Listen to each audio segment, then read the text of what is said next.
avec des couronnes d'or sur la tête.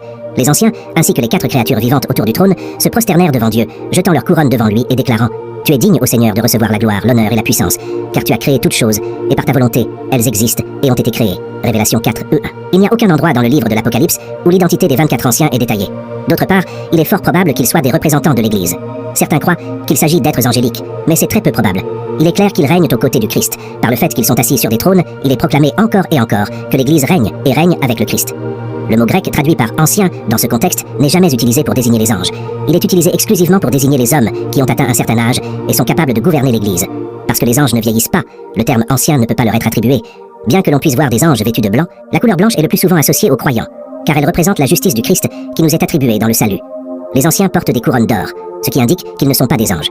Les anges ne reçoivent jamais de couronne, et il n'y a aucune preuve qu'ils les portent. Les chérubins, créatures vivantes, servent de motivation aux 24 anciens pour s'engager dans l'adoration, car les chérubins adorent Dieu à toute heure du jour